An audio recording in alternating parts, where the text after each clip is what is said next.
Vamos a continuar y a terminar este primer día de las Jornadas Internacionales de Educación de la UCAB con la ponencia titulada Salidas profesionales en el ámbito de la docencia. Ponencia que va a impartir don Jesús Marrodán Gironés. Para mí es un placer presentarle porque, además de ser compañeros, es una forma de acercaros a la persona que va a impartir una ponencia que seguramente, casi con toda seguridad, os va a resultar interesante y útil.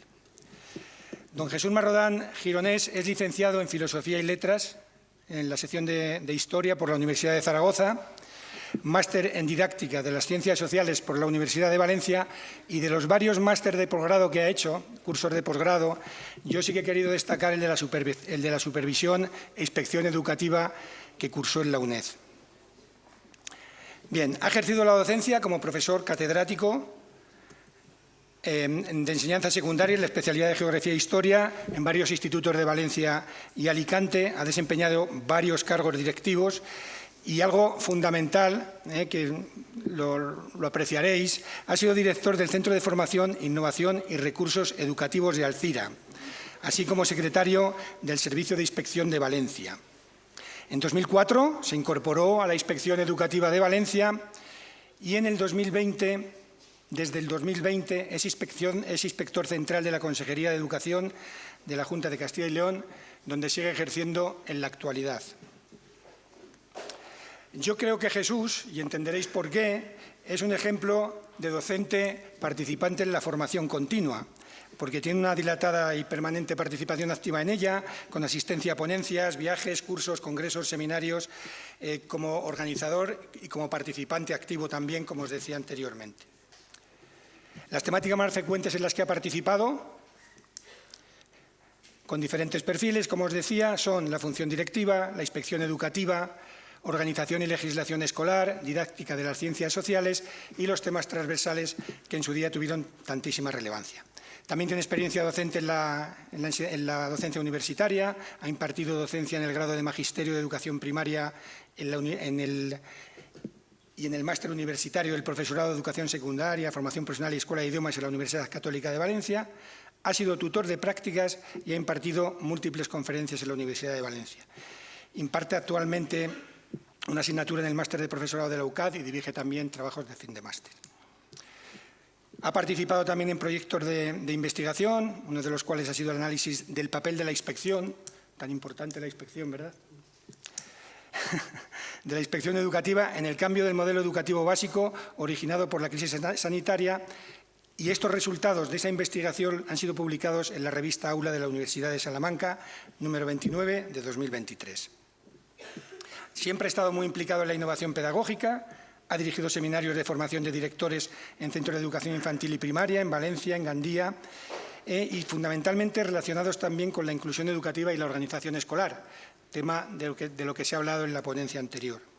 Ha obtenido varios premios por su participación en estos proyectos de innovación educativa y varios accesis en diferentes modalidades.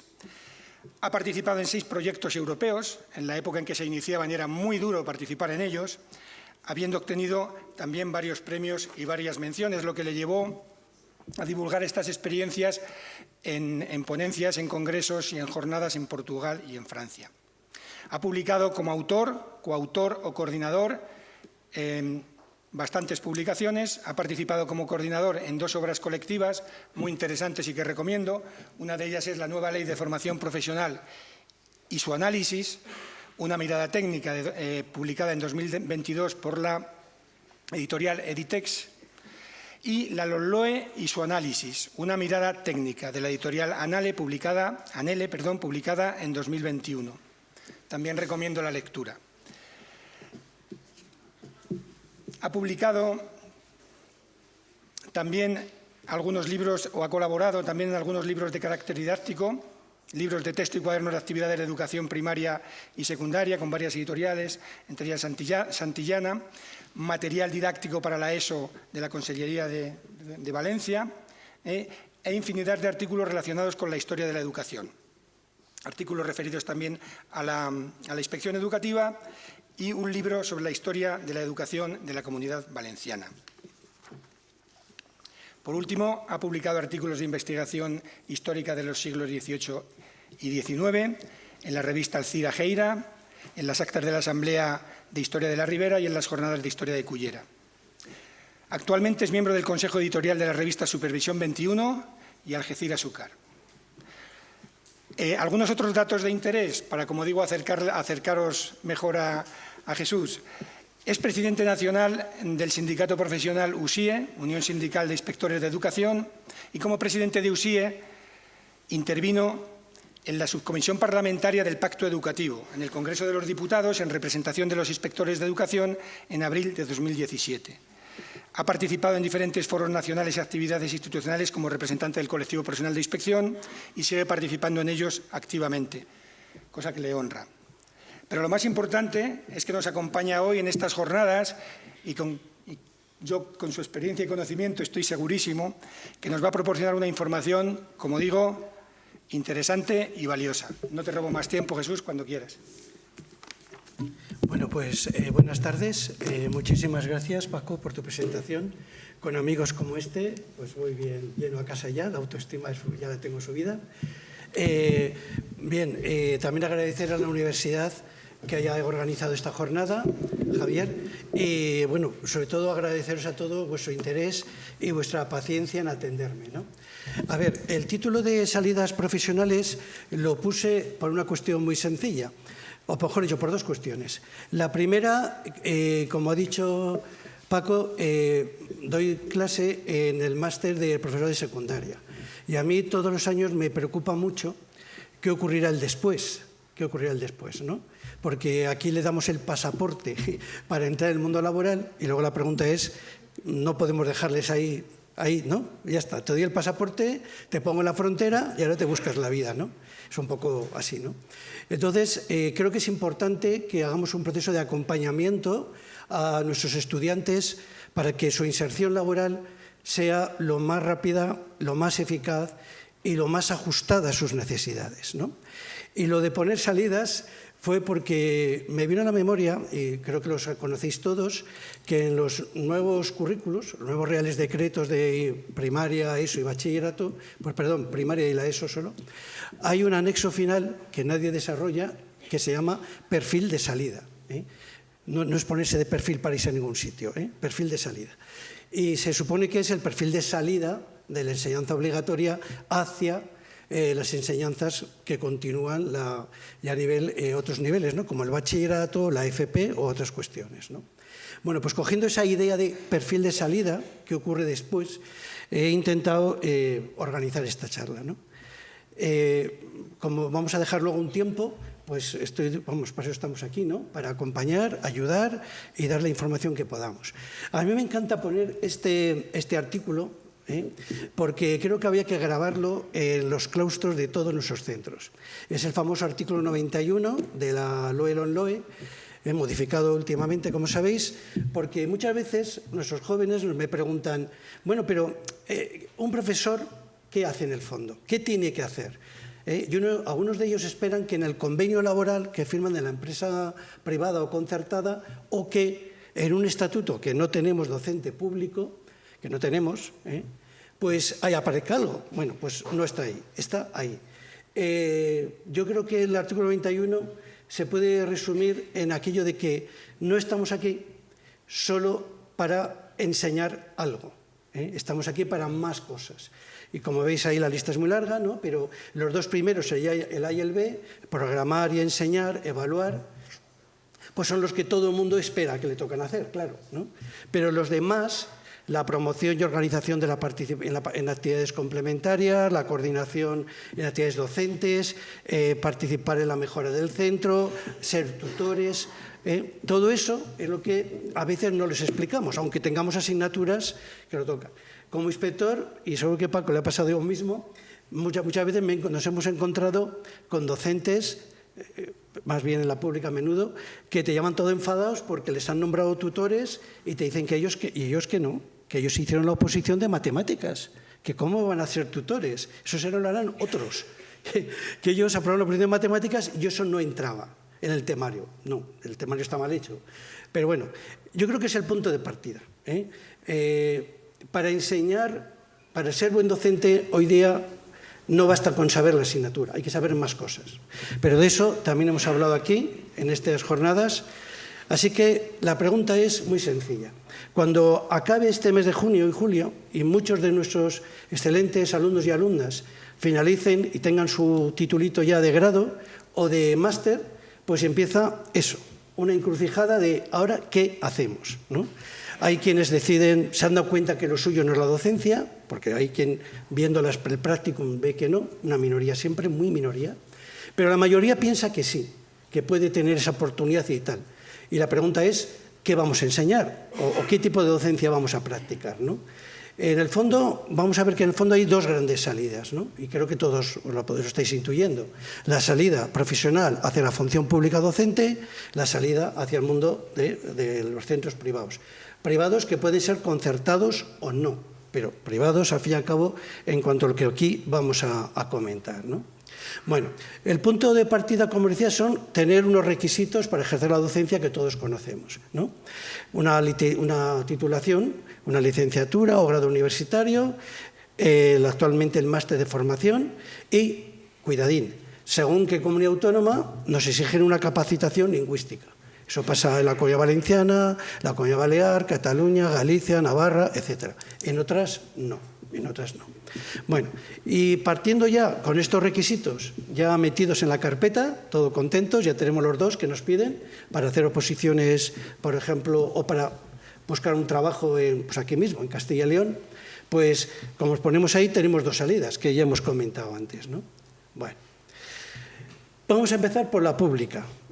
Vamos a empezar no por nada, sino porque la pública es la que tiene un mayor número de funcionarios en el conjunto de España y también la que tiene una red de centros más grande. Y también porque tiene una diversidad de centros más amplia. Vamos a ver, lo primero que tenemos que asumir es lo que tenéis ahí, que a la función pública se puede entrar por oposición o por bolsa de trabajo. Pero yo lo que quería llamar vuestra atención, las oposiciones se hacen según el cuerpo docente. Esto de cuerpo a mí siempre me ha llamado la atención. Digo, bueno, a ver si me hacen un cuerpo como toca, y mejoramos lo que la naturaleza nos ha dado. Pero no va a ser así. Entonces, ¿qué cuerpos tenemos? A nuestros alumnos básicamente les interesan los que he puesto ahí, según mi experiencia en esta universidad y lo que he hablado con ellos, aunque siempre puede haber otros, ¿no? El cuerpo de maestros y maestras, el cuerpo de profesores de secundaria, el de escuelas oficiales de idiomas, el de artes plásticas y diseño y el de música y artes escénicas. Son los más frecuentes, ¿no? Bueno, y aparte de las oposiciones, lo trabajaremos un poquito luego, tenemos las bolsas de trabajo. A ver, esta norma de la ley orgánica, la LOE, es la que hace la lista completa de todos los cuerpos docentes que tenemos actualmente funcionando en España. Como son los que os he comentado antes, cuerpo de maestros, cuerpo de profesores de música, artes escénicas, los que he dicho antes. A ver, quisiera hacer dos reflexiones solamente. Ahí aparecen catedráticos y ahí aparecen inspectores en la lista. Para ser catedrático hay que tener una antigüedad de 8 años en el cuerpo de profesores de secundaria o una antigüedad de 8 años en el cuerpo de profesores de idiomas o de música y artes escénicas. Es decir, para ser catedrático no hay una oposición. Las últimas oposiciones para catedráticos finalizaron en 1984, si la memoria no me falla. Desde entonces, luego desapareció el cuerpo de catedráticos y lo volvimos a crear en los años 90. Entonces hay una prueba de selección con un concurso de méritos, con exposición de un proyecto, pero no es una oposición con un temario. ¿De acuerdo? Vale. Para el cuerpo de inspectores, pues es distinto. Para el cuerpo de inspectores sí que hay una oposición. Te piden 8 años de antigüedad y una oposición que tiene unos 80 y pico temas, y además tiene 3 ejercicios. ¿Vale? Bueno, por tanto, lo que podemos acceder es al cuerpo de profesores de o al cuerpo de maestros. ¿Vale? Bien. Vamos a ver. Segunda cuestión muy importante, porque esto me lo preguntan muchos alumnos. Cuando uno tiene claro a qué cuerpo quiere opositar, y para eso uno está pensando en qué enseñanzas quiere impartir, Pues hay que pensar lo siguiente. Cada uno de los cuerpos tiene sus especialidades, ¿de acuerdo? Y ahí os he puesto un enlace, lo tenéis ahí, que podíamos pinchar y sale toda la normativa de todos los cuerpos docentes. Esto va a estar a vuestra disposición porque se lo vamos a dar a Javier, para que lo disponga él y haga lo que quede oportuno, y si no, pues podemos atender cualquier consulta que nos planteéis. Ahí os he puesto, pues como veis ahí, las especialidades docentes de los cuerpos de enseñanza secundaria, ¿no? Están puestos no por un rango prioritario, sino, como veis en la pantalla, exclusivamente alfabético, ¿no? Y a ver, una cosa muy importante, lo digo para los que les interese la enseñanza secundaria. Cuidado, la enseñanza secundaria es la ESO más el bachillerato, más la FP, más algunos ciclos y grados de artes plásticas y diseño. Son varias cosas mezcladas, no solo es la ESO, que es lo que mucha gente piensa, ¿no? Bueno, ahí tenéis administración de empresas, alemán, análisis y química industrial, es una lista muy larga. Por tanto, es una decisión que uno tiene que madurar y meditar. ¿Qué le gustaría dar de todo esto? O sea, ¿qué especialidad le haría gracia? A ver, fijaros que me voy a detener aquí un poquito, si no os molesta, que es lo siguiente. Si cogéis la lista, si no recuerdo mal, son 43 o 44, igual me equivoco, pero si no, Paco me corregirá enseguida, si meto la pata, me da una patada por debajo y me dirá que os he equivocado. Bueno, pues de esas 40 y pico, fijaros que hay 3 casuísticas. Algunas solo se imparten en la FP, solo en la FP. El mejor ejemplo lo tenéis ahí, en análisis y química industrial.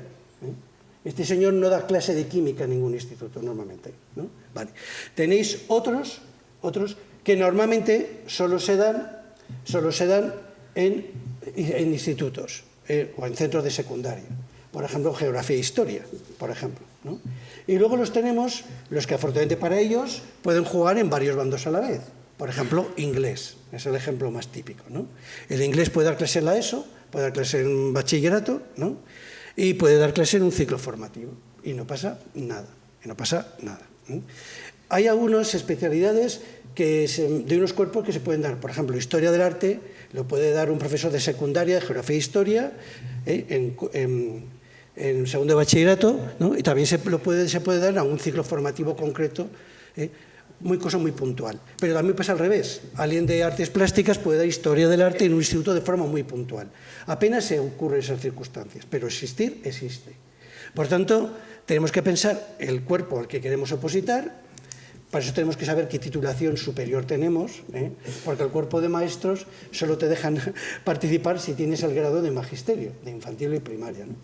Bueno, y si tenemos la especialidad clara, pues ya podemos pasar al nivel siguiente. Vale, un comentario. Aunque parezca un poco raro, si uno oposita al cuerpo de secundaria administración de empresas, puede hacerlo desde cualquier titulación superior universitaria. ¿De acuerdo? Es decir, yo que soy muy negado para la contabilidad, pero soy un licenciado y tengo mi título de formación, mañana, bueno, ya no, podría opositar a administración de empresas y a ver quién es el guapo que me dice que no me dejan participar. Otra cosa es, o sea, tengo que aprobar para poder ejercer, si no, no pinto nada ahí, me quitarían el día siguiente, ¿no? Pero lo digo porque yo he conocido de muchos compañeros, por ejemplo, de filosofía, que nunca sacaban plazas de filosofía, que era lo suyo, y decían, pues me voy a presentar oposiciones de geografía e historia, ¿no? O de lenguas, porque se me da muy bien. Y se presentaban y las sacaban, Bueno, si tenemos claro lo del cuerpo docente y tenemos claro las especialidades, una última cosita que es muy importante. A ver si, pues, no, me parece que no. A ver, luego. ¿Has dado un enlace? A ver, le he dado... Ciérralo. Es que no lo veo bien. Cierra ese. El otro, ahí. Ahí, a ver. Vale, ya está. Esto es el... Le das al chisme para que lo veamos cómo estaba. Para ampliarlo. Sí. Dale, ¿le das? Ah, espera, que no lo veo. Que aquí se ve tan lejos. No lo ves. Arriba. Dime. Arriba la derecha. Ahí lo ves. Es que se ve muy mal. No sé, no va. Es que así ahí. Sí que se baja. Dale para arriba, dale para arriba. Arriba, arriba, arriba, arriba, arriba, arriba, arriba. Sí, sí, arriba, arriba. Más, ahí, ahí, ahí. No, arriba del todo. Sí, es que no lo veo. Sale ahí. No baja, no. Aquí. Sí, mira, mira. Ya está. Vale, gracias. Bueno, perdonad. A ver, para que lo entendáis mejor, voy a hacer dos ejemplos. Si me cojo el cuerpo docente de maestros y maestras, que es el grado, ahí os he puesto el Real Decreto. Todos los cuerpos vienen regulados por un Real Decreto, así que no hay que... perdón. Gracias.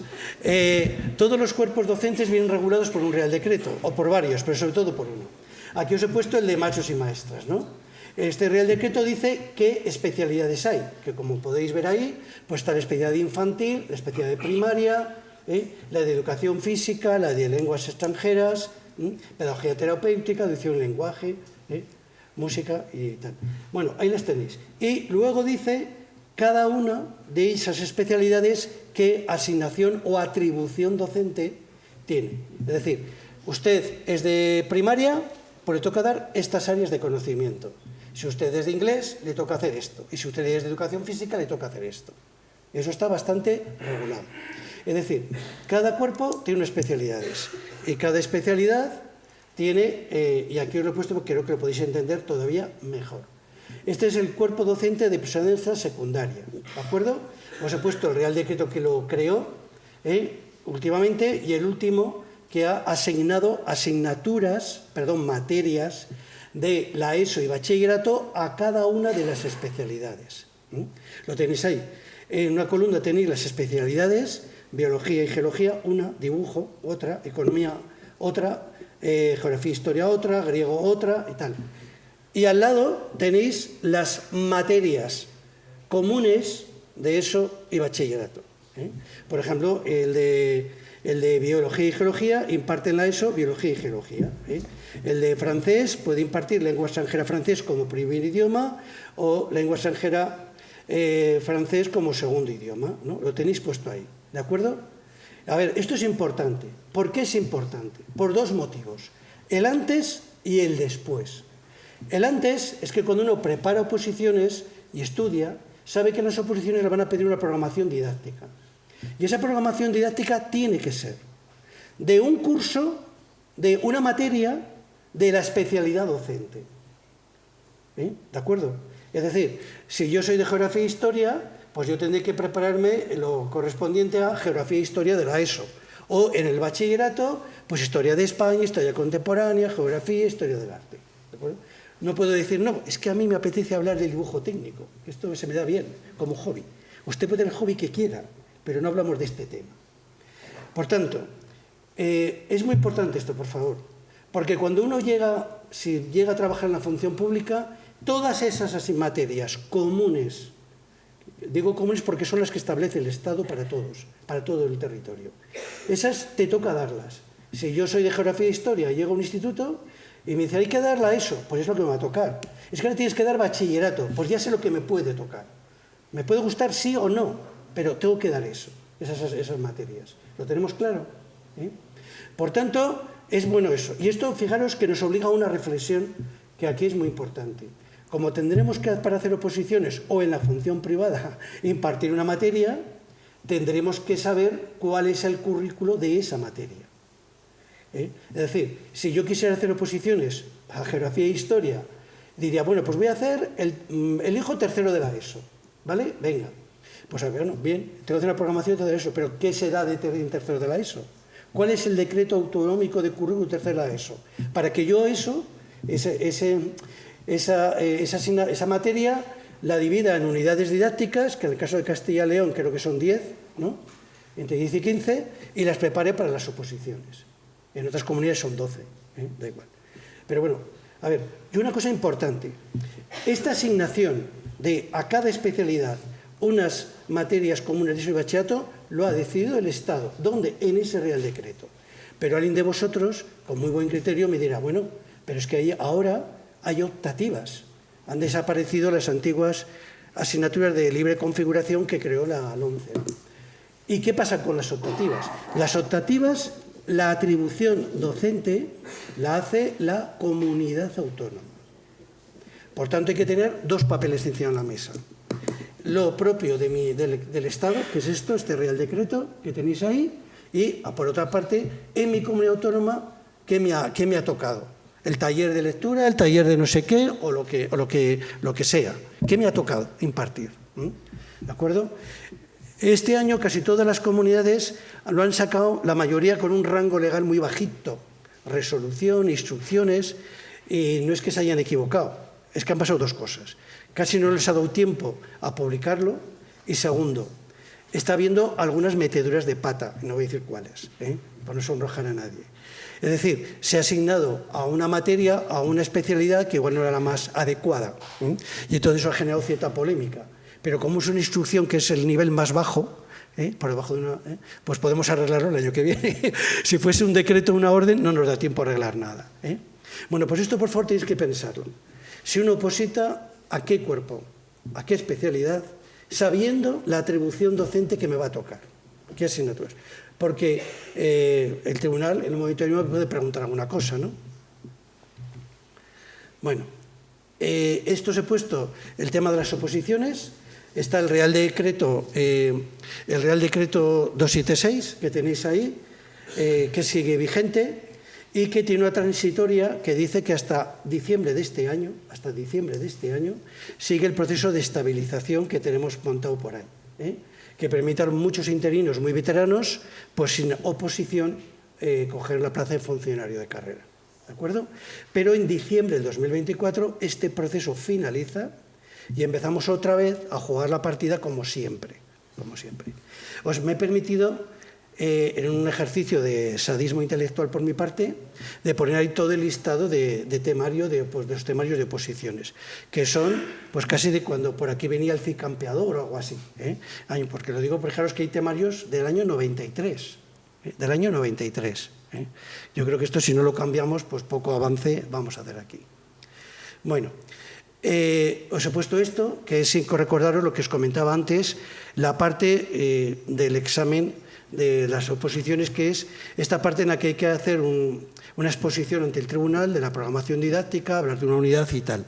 Y es importante tener el currículum delante, y saber elegir bien la materia que habéis, y el curso para hacer la programación.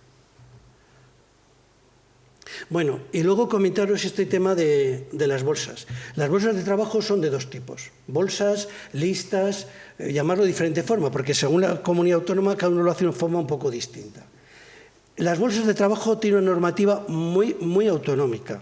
Por eso os podéis encontrar con que lo que en Andalucía se hace, en Castilla y León no sea exactamente igual. Me he limitado a poner lo que es común para todas. Hay dos bolsas, las llamadas ordinarias, que son aquellas que derivan de la gente, de las personas que han participado en un proceso selectivo de oposiciones. Normalmente, cuando uno se presenta a oposiciones, incluso hay una hojita, una casilla que la rellena, dice que sí, yo si no apruebo quiero estar en la bolsa, ¿no? E incluso adjunta documentos y tal. En otras comunidades hay que presentar unos papeles aparte, pero en ambos casos va casi en paralelo. Son las ordinarias. Vale. Y luego tenéis las llamadas bolsas extraordinarias. Es decir, aquellas que se ponen en marcha todas las comunidades autónomas, nos pasó muchísimo con la pandemia, cuando nos hemos quedado sin personal. Es decir, si en la bolsa de trabajo de dibujo me quedan 8 personas a 1 de septiembre, maravilloso. Pero si llegamos a noviembre y veo que solo me quedan 2, no me la puedo jugar a dejar a los alumnos sin clase. Entonces, ¿qué hace la administración? Convoca urgentemente una bolsa de méritos, para aquellos que no estaban en la bolsa ya agotada anterior. Esa se llama convocatoria extraordinaria. Y en esta bolsa lo que presenta son unos méritos. Y para evitar que todo el mundo participe en todo esto lo he cogido de la Comunidad Autónoma de Madrid, lo que hacen ellos es publicar documentos como estos que tenéis ahí. Se pone la especialidad docente y te dicen qué titulaciones te van a permitir participar en esa bolsa para esa especialidad, ¿no? Como veis ahí, por ejemplo, pues latín, griego y cultura clásica. Pues si eres licenciado en filosofía y letras, sección de filología clásica, te dan una lista. Para evitar, pues eso, que uno de matemáticas se quiera poner a dar geografía e historia, o al revés. Esto es lo mejor que podéis hacer, es mirarlo en las propias páginas web, en los propios portales de cada una de las comunidades. Esto sí que hay que estar muy atento, porque en algunas, esto lo saca cada comunidad autónoma de hoy para mañana, o sea, cuando menos te lo esperas, y además dan unos plazos muy cortos, plazos de presentación de documentos de una semana, de 6 días. No se hace, como uno piensa, por mala leche. Se hace por necesidad, porque si yo sé que, como os decía antes, comunidad como anécdota, que solo me quedan 2 de dibujo y veo que voy a quedar sin nadie, no puedo hacer un proceso que dure 3 meses, porque todos no puedo tener a los alumnos 3 meses sin clase. Tengo que darme mucha prisa. Y por favor, anécdota, no me confundáis los días naturales, los días hábiles y los días lectivos. Mucha gente joven participa en los procesos y no sabe si son naturales o tal. Hay que ver si pone días naturales o días lectivos, perdón, o días hábiles. Los días hábiles son aquellos que no son festivos y actualmente con la Ley 39/2015 el sábado se considera que es inhábil y por tanto no es como antes que sí lo era. Por tanto, si son naturales cuentan todos, mientras que si son hábiles, sábados y domingos y festivos no cuentan. Pues hay que tenerlo esto bien controlado. Bueno, pues ahora, antes de que Paco me tire de las orejas, suponemos que ya os habéis hecho una idea del tema del acceso a la función pública, ¿no? Vale, ahora vamos a hablar de la otra parte distinta, los centros privados, que aquí hay grandes representantes de ellos y lo podrían contar mucho mejor que yo con toda seguridad, ¿no?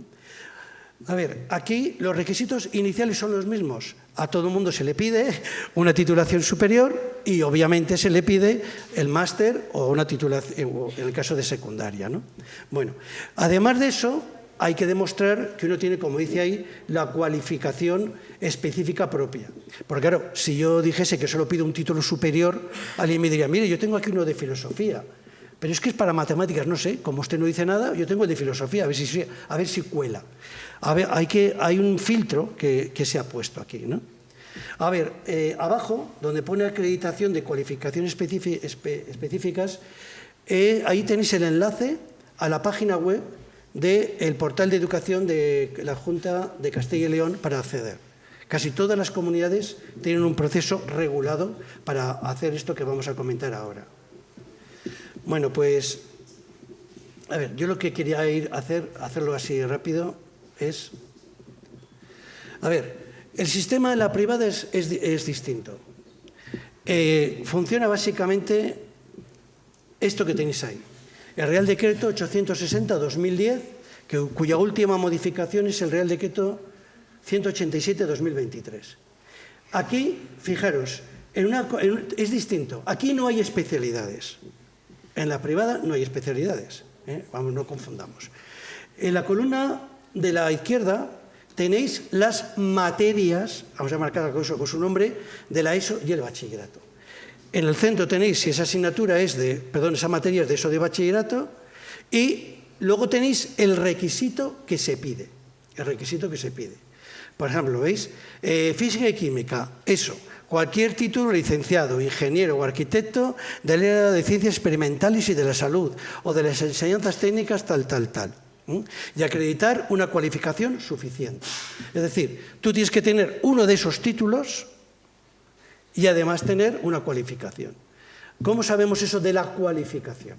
En algunos casos, a ver, es muy evidente porque el propio título universitario lo dice. ¿Licenciado en matemáticas? Pues claro, pues será matemáticas, claro, ¿qué va a ser? Pero ante la duda, lo que hace la Administración es comprobar los créditos. Es decir, yo le podía decir a un señor que ha estudiado física y química que me diese su título de ingeniero y vería si, además de cumplir el título de ingeniero que le piden ahí, tiene 24 créditos en física y química. Si los tiene o no los tiene. A ver, esto es muy fácil. Cada uno de nosotros puede ir a la universidad y pedir una certificación académica. Y salen todas sus notas. Y ahora, además de las notas, salen los créditos. Al empresario, al titular del centro privado, no le interesan tanto las notas. Lo que os puede pedir y quiere saber es los créditos que tenéis asignado a cada una de las asignaturas que habéis cursado en la universidad.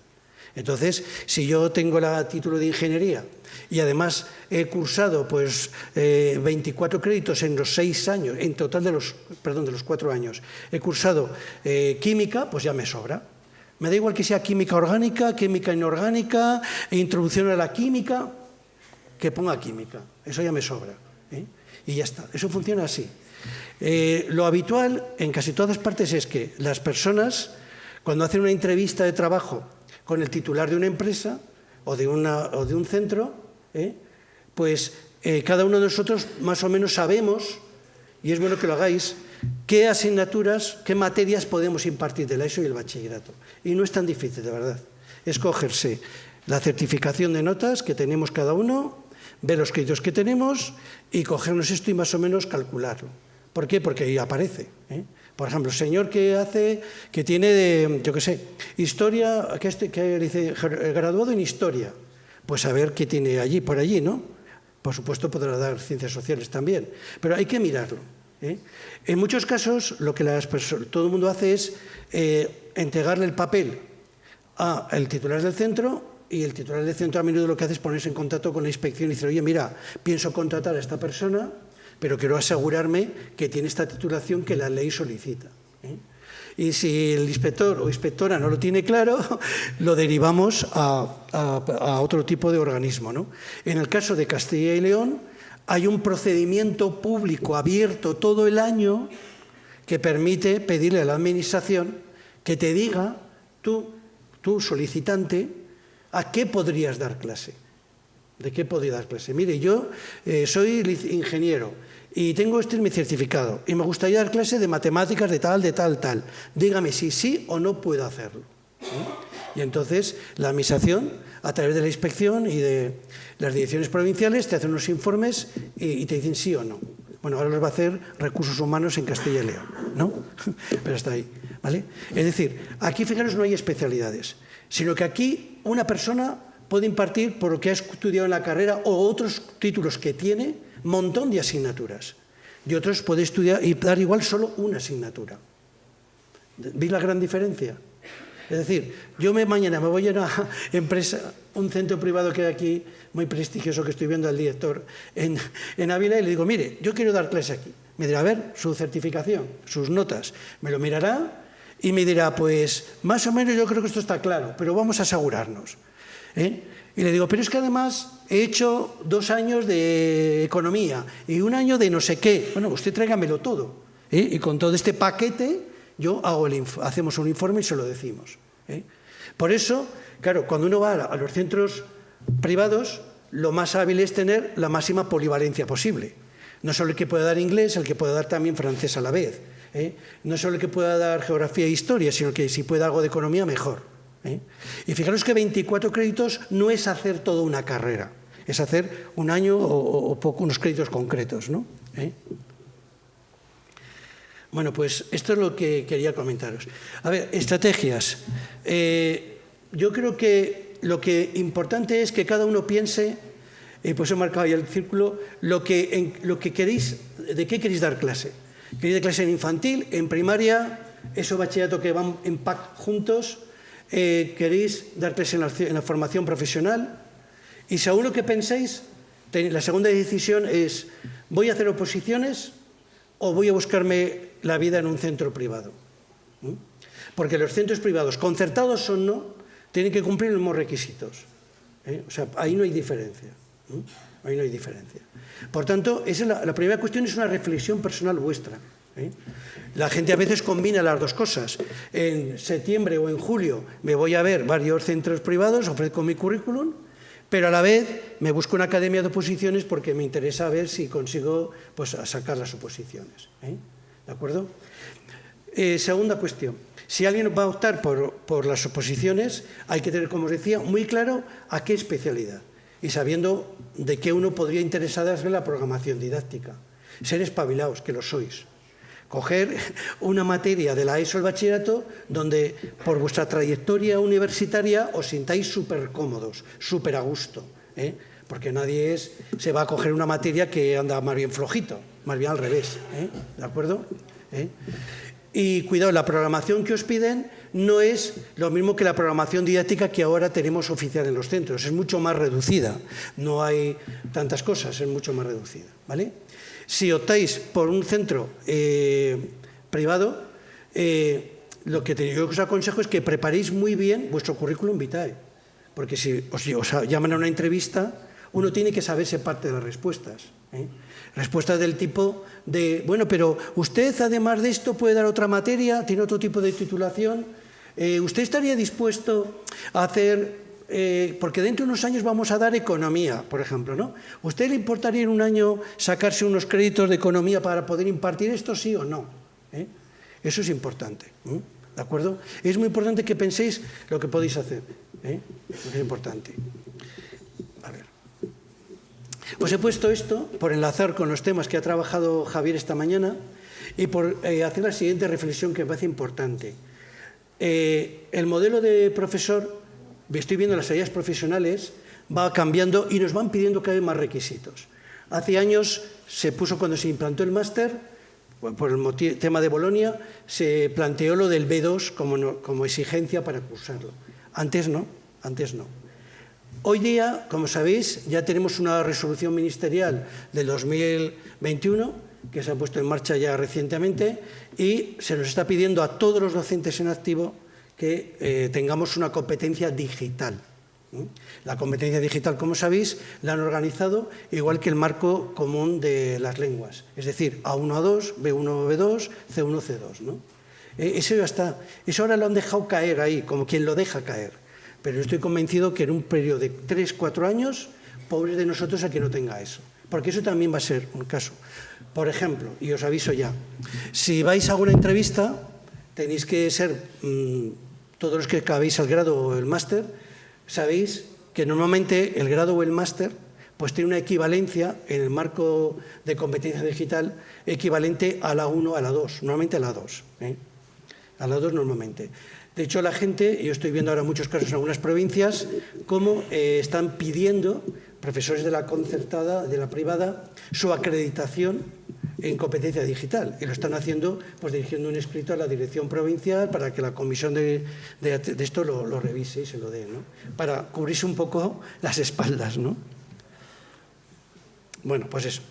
Lo principal, que penséis lo que vais a hacer. Un amigo mío, allí en Tierras Valencianas, me decía una frase que me costó mucho entender, lo cual quiere decir que algunos, aun siendo torpes, hemos llegado a un lado. Decía, el partido se gana antes de jugarlo. Yo os pediría, por favor, que vuestra decisión laboral de la docencia, que es una profesión maravillosa, es ayudar a otros a crecer personalmente, emocionalmente y, por supuesto, también a nivel de ciudadanía y de conocimientos, pues lo valoréis, qué os interesa. Pero esa decisión no la toméis en octubre. En octubre será tarde. Hay que tomarla en junio, julio. Incluso, si queréis, descanséis un poco en vacaciones. Pero cuando uno llegue a septiembre, tiene que tener pensado por dónde va a empezar. Por dónde empezar. Yo creo que es importante. Este año, por ejemplo, tenemos un proceso de estabilización en todas las comunidades autónomas. Va a haber, con toda seguridad, muchos cambios de gente que luego se jubile y gente que se pase de la privada a la pública también, por oposiciones que tenemos, ¿no? Pues va a haber hueco en un sitio y en otro. De hecho, ahora mismo tenemos algunas bolsas, como por ejemplo informática, que no encontramos a casi nadie. Nos cuesta mucho encontrar docentes, ¿no? Pero bueno, como os decía ahí, yo no sé si con esta charla os he dado alguna luz. Pero lo que me gustaría es que lo penséis, lo meditéis. La universidad, esta universidad yo tengo que agradecerle que haya contado conmigo, pero también decir que ellos siempre están abiertos, y estamos todos los que damos alguna docencia aquí, a colaborar, a ayudar y a crecer. Estamos en tiempos de dificultades, en sentido de mucho cambio legal. Y antes de irme, ¿me queda un minuto o no? O dos, vale. A ver, por favor, si tenéis todos tenéis un móvil a mano, sin sacarlo, no hagáis como que me estáis engañando un poco. A ver, hay un tema que me preocupa porque esto sale en muchas charlas. Si tenéis todos un móvil a mano, quiero que todos hagáis lo siguiente. Buscáis Google, que lo estabais buscando hace 10 segundos, os he visto, y ponéis todo FP, pero todo FP junto, pegado, pero sí, pegado. Y al lado me ponéis familias profesionales. Todo, FP, pegado, hueco, familias, hueco, profesionales.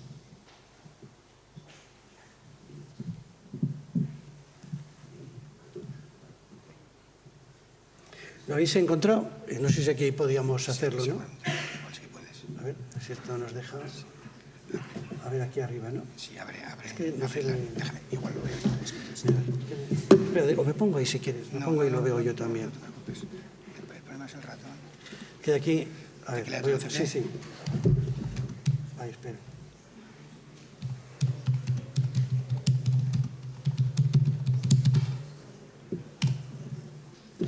A ver. Dile que ahora no queremos nada. Vale, ¿lo tienes ahí? Perfecto, maravilloso. A ver, esto es un mundo de oportunidades que puede ser para bien, espero que sí.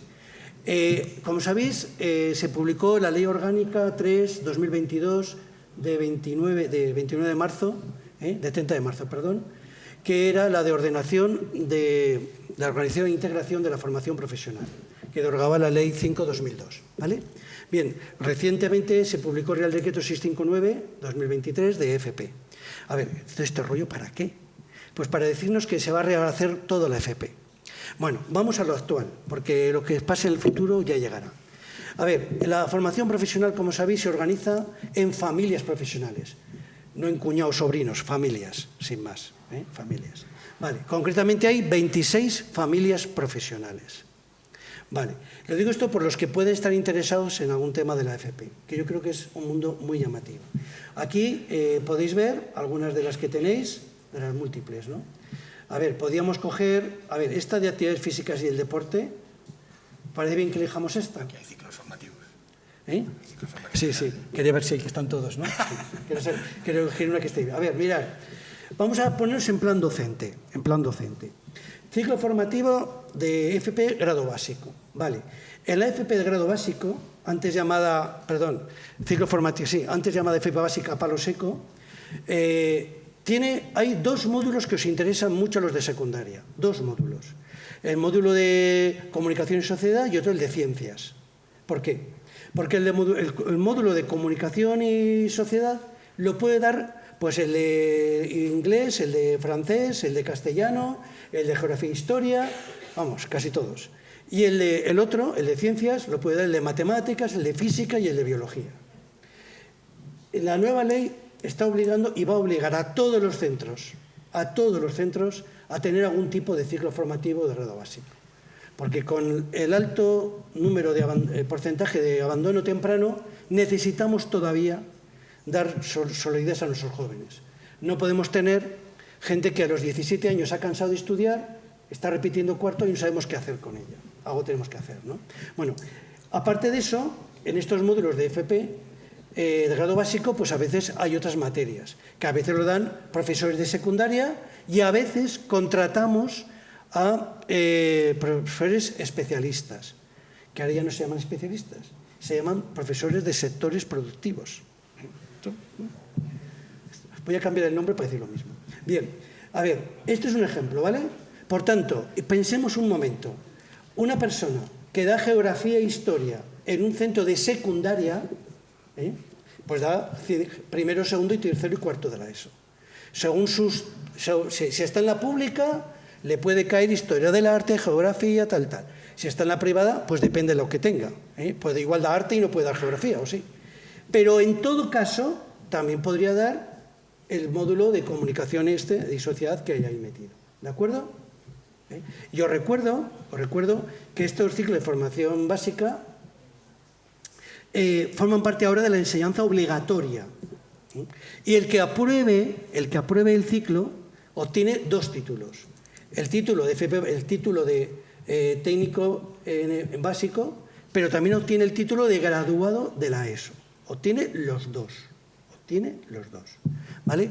Bien, ahora cojamos otra situación. Nos vamos a, como veis ahí, ciclo formativo de grado medio y grado superior. Los ciclos formativos estos es lo que la nueva ley llama grado D. La nueva ley organiza todo el mundo laboral en A, B, C, D, E. Bueno, esto como no es una charla de FP, no voy a enrollarme antes de que me tiren de las orejas. Esto es el grado D. Vale. Bueno, pues ahí, en estos ciclos de grado medio, como veis, hay varios títulos. Vale.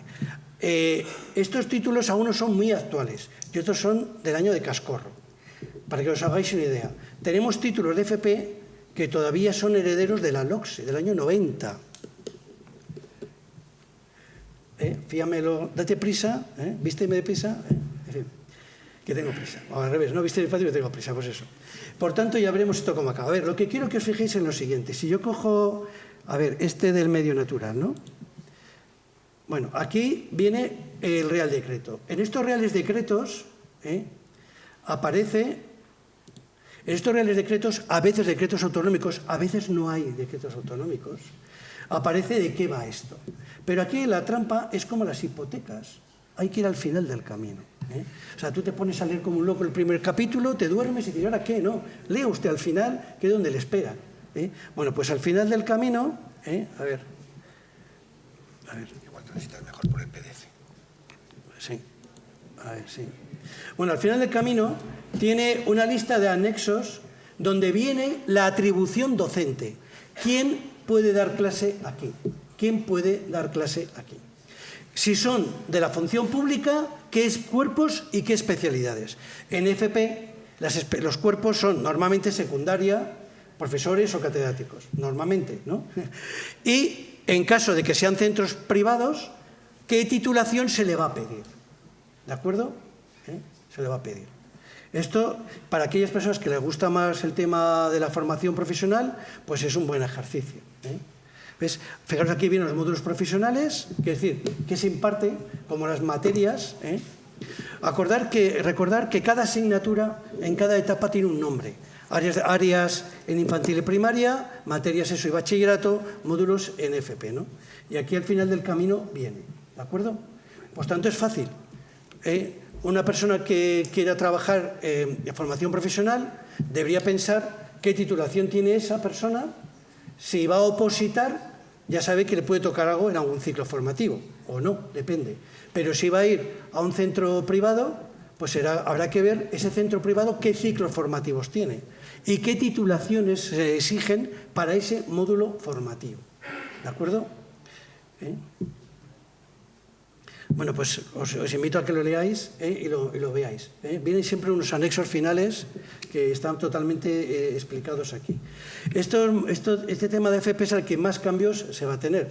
Teóricamente, esto debería estar implantado para el curso que viene, 24-25. Pero hay que tomárselo con calma, porque el calendario de desarrollo de la ley decía que el 1 de septiembre del 23 habría tropocientas cosas hechas y no tenemos ninguna. Por tanto, piano, o sea, tranquilidad. Esto ya lo desarrollarán. ¿De acuerdo? Bueno, pues no sé si queríamos dejar un tiempo para consultas y para preguntas vuestras, y para eso estamos aquí. Muchas gracias.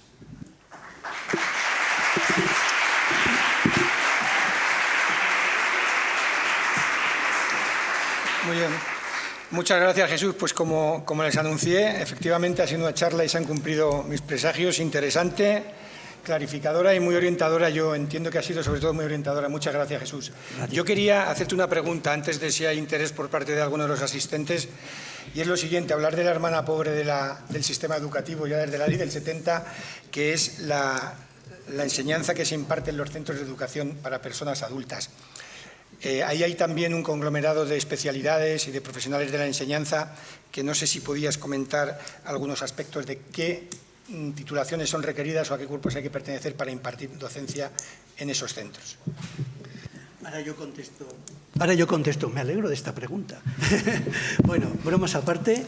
A ver, este es un tema muy interesante, porque yo siempre he pensado que es un nicho de empleo totalmente despistado y descontrolado, pero que es muy importante, ¿no? A ver, vamos a pensar en un centro de formación de personas adultas. En caso de Castilla y León le llamamos CEPAS, en otro sitio tiene otras denominaciones, pero centros de formación de personas adultas. Por tanto, personas que ya tienen 18 o más años, excepto alguna con 17 años que de forma excepcional se le puede matricular, ¿no? Gente que viene de otros países, situaciones un poco peculiares. A ver, los centros de formación de adultos imparten realmente, a menudo, tres tipos de enseñanzas distintas. Vamos a suponer, primer bloque, el que más nos interesa, en lo que es la preparación, bueno, la ESO, vamos a llamar la ESO adaptada, ¿no? La educación secundaria para adultos, eso es una. Lo otro que imparten son una serie de programas formativos que son comunes en todo el Estado. Preparación para las pruebas para acceso a la universidad para mayores de 25 años, para mayores de 45 años. Preparación para las pruebas de acceso a los ciclos formativos de grado medio, de grado superior, por ejemplo. Y luego, aparte, la ley posibilita y permite que puedan tener algunos programas o talleres propios organizados por ellos. Este es el modelo que hay en casi toda España prácticamente. Vamos a coger lo que realmente les da justificación y que fue su origen ya en la educación de adultos, que sepáis que ya existe en España desde 1860. Lo digo porque parece como una recién llegada y fue muy importante en los años 50 y 60 del siglo pasado por el proceso de alfabetización, ¿no? Bueno, para la educación secundaria para adultos son 4 años. Los 2 primeros lo dan graduados en primaria.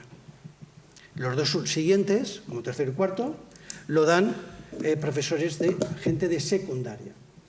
Por tanto, si estamos en un centro público de la Junta, por ejemplo, pues tendremos a alguien del cuerpo de maestros y tendremos a alguien y gente del cuerpo de secundaria, de diferentes especialidades, como son pues, matemáticas, lengua castellana, lengua y literatura castellana o inglés. ¿De acuerdo? Tendremos eso. Ese es el núcleo fundamental. Los otros cursos, o sea, la preparación, normalmente esto ya va por comunidades autónomas. La mayoría de comunidades autónomas asignan estos programas de mayores de universidad mayor de 25, de 45, normalmente lo priorizan para los de secundaria. Pero alguna comunidad, de forma excepcional, permita que lo imparta alguien de primaria. Pero normalmente lo hacen los de secundaria. ¿De acuerdo? Vale. Si vamos a un centro privado o de otras administraciones, por ejemplo, un centro de adultos de un ayuntamiento, es un centro privado, pero no es, público, pero no es de titularidad de la Junta. Entonces ahí no habrá un cuerpo docente, habrá una persona contratada, porque ese maestro o profesor de secundaria que le contrata al ayuntamiento no es de la función pública docente, es casi igual que el otro, que la privada. Entonces aquí lo que se hace es pedirle una titulación y se aplica lo mismo que hemos visto ahí. Es decir, si para dar la ESO a menores de edad buscamos a un señor que tenga una titulación, Real Decreto 860, le aplicamos lo mismo para aquí, los mismos criterios, es lo que se hace. En los centros de adultos, si alguno tenéis, suelen haber bastante también cierta movida de empleabilidad, porque la gente que lleva muchos años, pues normalmente busca un horario familiar más conciliable, no va a estar siempre dando clase de 4 a 9 de la noche, que muchos tienen esos horarios, ¿no? Entonces, pues intenta hacer oposiciones para ver si así pues, le toca un horario de mañanas o de tardes que sea más asequible y mejor para ellos. Pero yo creo que es una buena oportunidad verlo. Y si me permite, Paco, una digresión.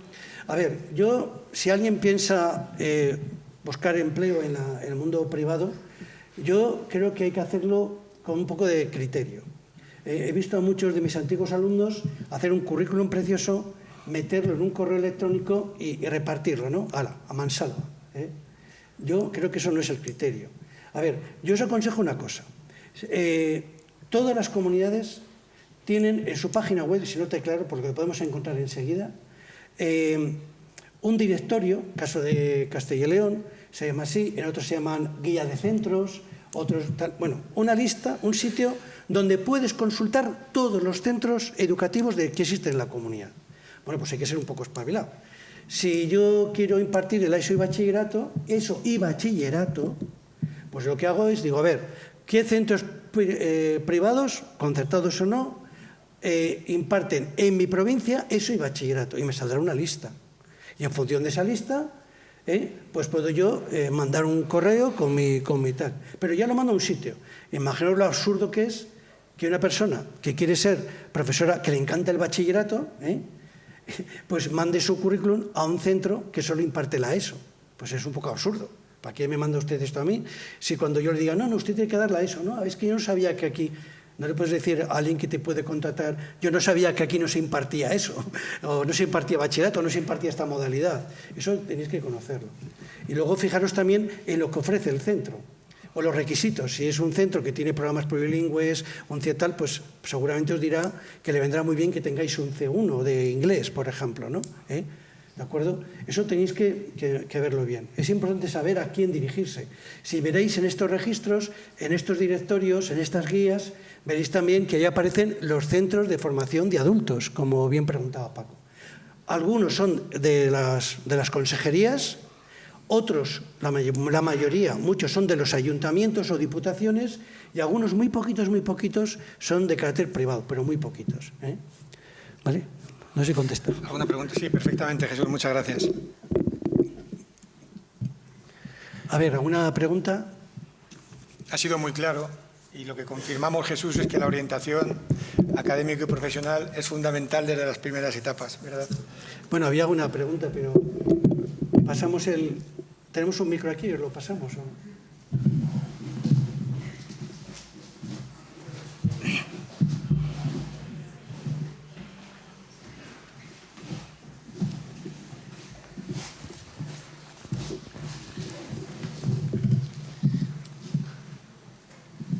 Bueno, muchas gracias por su conferencia. Ha sido muy enriquecedora, sobre todo para los que vamos a afrontar ahora dentro de poco este proceso.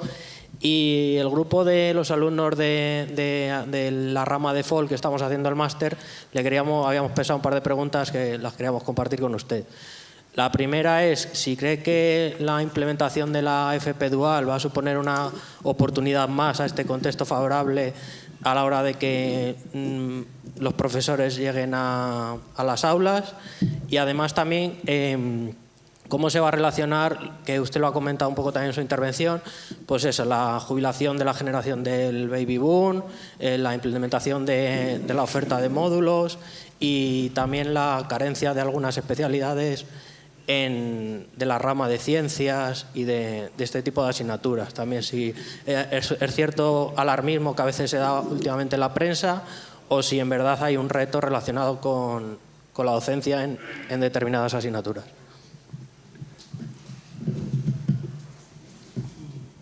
Bueno, pues vamos a ver. FOL, hoy por hoy, es una asignatura... ¿Me oís? Sí, ¿verdad?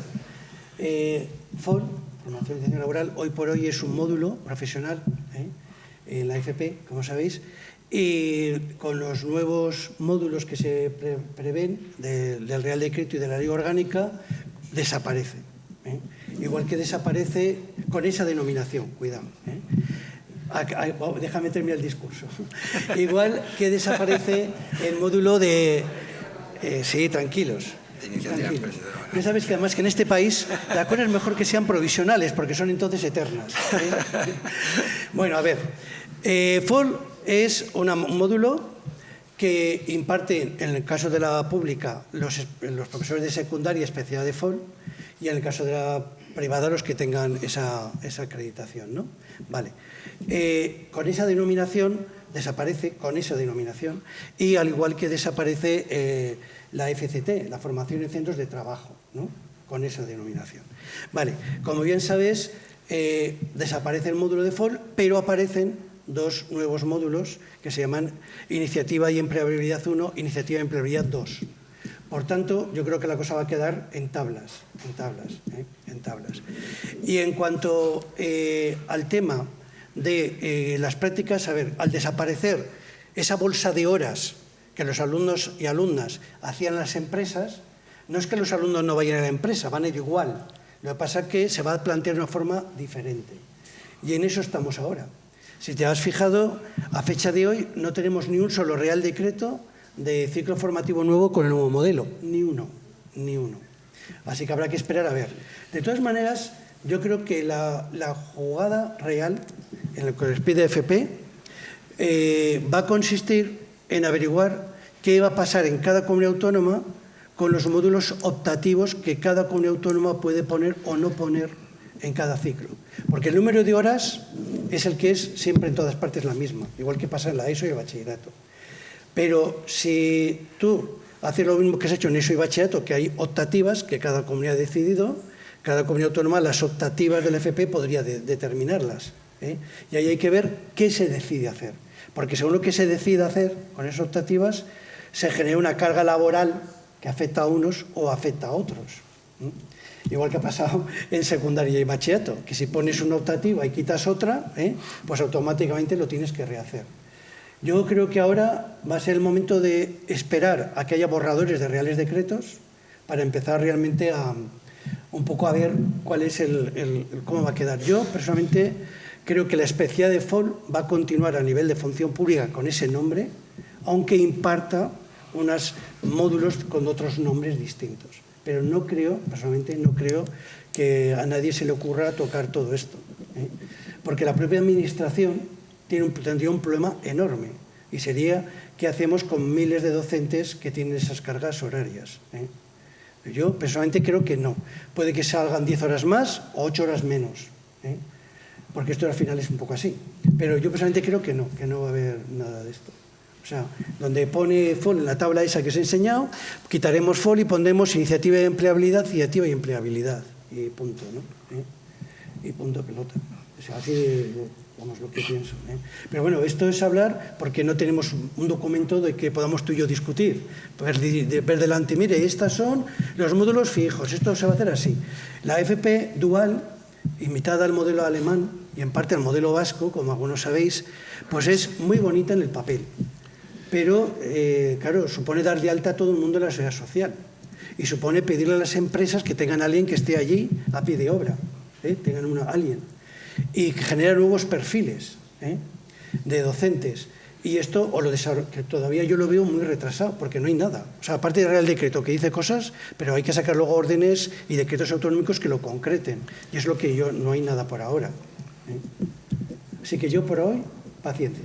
Sí, en cualquier caso yo entiendo, como él comentó lo que Jesús comentó cuando os habló de la FP, yo creo que sí que se abre un campo laboral, por ejemplo, el inglés profesional que va a ser obligatorio en todos los módulos para el profesorado de inglés, también sí que se abre un campo laboral, lo que pasa es que hay que tener muchísima paciencia y claro, la paciencia depende de dónde estés situado. Pero sí, yo también considero que se abre un campo laboral. Y en cuanto a las optatividades, va a haber horquilla horaria, entonces también ahí va a haber un campo interesante para las especialidades. Pero hay que desarrollarlo, y eso... De todas maneras, todas las comunidades prevén que en uso de la autonomía de los centros, igual que un centro que imparte ESO y bachillerato, pues dentro del marco de las optativas puede fomentar unas, fomentar otras, pues se prevé que los centros, en el marco de los ciclos formativos, puedan también jugar un poco con las optativas, como dice Paco, con un marco horario. O sea, que te puedes encontrar con 2 centros vecinos, públicos o privados, que dan el mismo ciclo formativo, y como pasará con la secundaria, y que uno tenga un módulo optativo que el de al lado no tiene, y viceversa. Y eso en parte se hará un poco por a ver si yo así atraigo más alumnos o esto me sirve más para emplear gente. Va a ser otro modelo de FP, no muy diferente, pero con más autonomía quizá de los centros, con más vinculación a la empresa y con más trabajo quizá en las empresas que puramente en las aulas, en cierta manera. Muy bien. ¿Alguna cuestión más? Sí. Sí, hola, buenas tardes. Respecto a economía, que es en este caso mi especialidad, antes nos decías, por ejemplo, que de informática solía haber poca gente en las bolsas. ¿En economía suele faltar gente o suele estar muy lleno? A ver, en economía el problema que tenemos... A ver, una cosa es la empresa privada, los titulares de la empresa privada, sean de órdenes religiosas, cooperativas o lo que sea, ¿no? Ahí no voy a meterme, porque ellos lo que hacen es que cuando ven que a alguien le faltan 4 créditos, le dicen, oye, matrículate en 3 asignaturas y me lo solucionas. A ver, en la pública, yo no sé, Paco, porque esto ya es... Yo en la pública el problema que veo es que Muy pocos alumnos eligen en bachillerato nada de economía, el problema es ese. Pero el problema que tenemos es que cuando queremos contratar en economía, pues nos salen unos horarios muy reducidos, de 8 horas, de... Para FP, por ejemplo, ¿Eh? para los módulos, para FP. Claro, exactamente, nos salen muy pocas horas. Y entonces, claro, cuando ofreces 8 o 12 horas, 8 horas, en un centro integrado de FP en un Valladolid, en un Ávila tal, no es muy difícil encontrar gente. Pero cuando lo ofreces en Ponferrada, por ejemplo... Yo soy de Cuellar, por ejemplo. Pues, entonces la cosa se complica porque, claro, la gente hace sus cuentas, ¿no? Dice, hombre, me vas a pagar esto, pero me voy a gastar la mitad en gasolina, ¿no? O en dormir un día allí, que el horario no me toca, ¿no? Entonces ya es cuestión de eso. Yo el problema lo veo ahí, ¿eh? ¿De acuerdo? Lo veo ahí. De todas maneras, hay gente que yo creo que es una postura, vamos, razonable y hasta cierto punto bastante inteligente. Hay gente que dice, bueno, yo cojo ese contrato, aunque sean pocas horas, para hacer puntos y subir en la bolsa. No, pero me quedo al final con la duda. ¿Suele faltar gente o no en la economía? Depende, yo lo que estoy viendo es que depende de provincias. De provincias. Por ejemplo, yo recuerdo que en León hace poco no teníamos a nadie. Había que cubrir un hueco, creo que era Ponferrada creo que era Ponferrada, y, un sitio de esto, y la zona del Bierzo, me recuerdo bien, y no encontrábamos a nadie. Y sin embargo, en Burgos había gente a quien llamar. O sea, es que esto depende también. Muchas gracias. De nada. Muchas gracias a ti.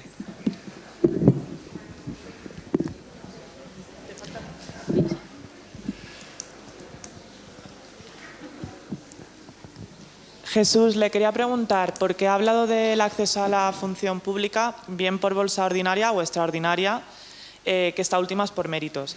Pero existe también el proceso de puestos de difícil cobertura. No sé si esto es en todas las comunidades, si nos lo podría decir, porque en este caso creo que es por sorteo y no se tiene en cuenta méritos. No he entendido muy bien. Los puestos de difícil, las bolsas o listas de... A ver, lo de difícil cobertura es una situación un poco kafkiana, en mi opinión. A ver, no quiero ofender a nadie. ¿Por qué? Porque es algo que nos hemos inventado razonablemente por el tema del COVID. Cuando llegó el COVID nos faltaban profesores muchísimos porque hubo que desdoblar un montón de... Bueno, a ver... Sí, ¿no? A ver, los puestos de difícil cobertura los tuvimos que crear cuando el COVID, fue cuando más se empezó a crear. Ya existía en algunas comunidades porque nos faltaba un montón de gente, incluso se llegó a contratar gente sin máster y sin nada, porque es que no había forma de cubrir huecos, ¿no? Vale, a ver, esto, mi consejo, te digo lo que pienso realmente, mira lo que pone en tu comunidad autónoma, sinceramente, porque cada comunidad autónoma lo tiene regulado de forma distinta. Hay comunidades autónomas que lo que hacen es, tú estás en una bolsa, sea de extraordinaria u ordinaria, y te ofrecen la opción de meterte también en la difícil cobertura. Te ofrecen esa opción. Y hay comunidades que sacan una convocatoria solo de difícil cobertura, con lo cual no es el mismo modelo en todas partes. No es el mismo modelo. Por eso, mi consejo, pues mira, lo mejor, cogerse la comunidad autónoma donde tú estés viviendo, donde pienses trabajar y mirarte la normativa. Porque además, ahora hay algunas comunidades que querían aprovechar que va a acabar el proceso de estabilización para rehacer un poco estas listas enteras, porque se están quedando otra vez vacías. Entonces, siento no ser más exacto, pero es que veo que hay cosas muy diferentes. Por ejemplo, en la Comunidad Valenciana está puestos de difícil cobertura grado A, B y C. Y según los grados puedes coger una cosa u otra. Aquí en Castilla y León no existe esa opción. Es decir, hay comunidades autónomas que educadamente se las han cargado, educadamente. Y lo que han hecho es simplemente crear bolsas nuevas excepcionales, extraordinarias. ¿De acuerdo? O sea, no hay una política común, porque la regulación de los funcionarios interinos, aunque tiene una normativa estatal, que es sobre todo básico el empleado público, la función pública, lo que es a nivel docente, eso lo hace la provisión, la hace cada comunidad autónoma. Tiene plena autonomía para hacerlo. Por eso, modelos distintos de acceder y de participar. Lo siento, pero es que no puedo decirte más. Pues grado A, grado B y grado C. Muy bien, pues muchas gracias. Si no tenéis más preguntas, os emplazamos de nuevo para seguir participando mañana. Muchas gracias.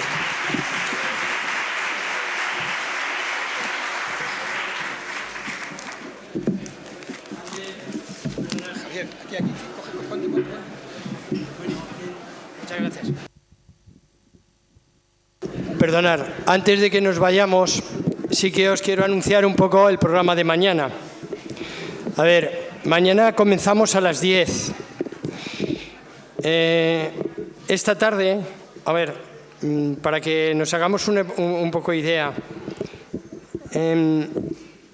con Jesús Marrodán esta tarde y lo que tenemos mañana, en las jornadas han participado gente que están consideradas, porque hay listas de esto, entre las 25 personas más influyentes de la educación en España.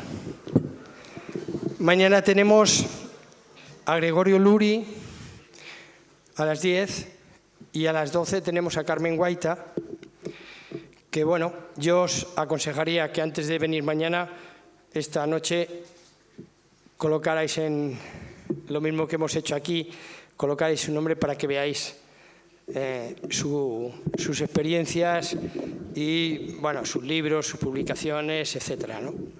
Y luego por la tarde tendremos también a dos personas que están en la permanente del Consejo Escolar del Estado. Uno como representante de los profesores y otro como representante de las familias, aunque está considerada como una persona, que se llaman así, de reconocido prestigio en el Consejo Escolar del Estado. Es decir, que yo creo que lo miréis y mañana tendremos una jornada bastante interesante. Entonces, bueno, pues que descanséis. Muy bien, muchas gracias. Gracias a don Jesús también. Y hasta mañana.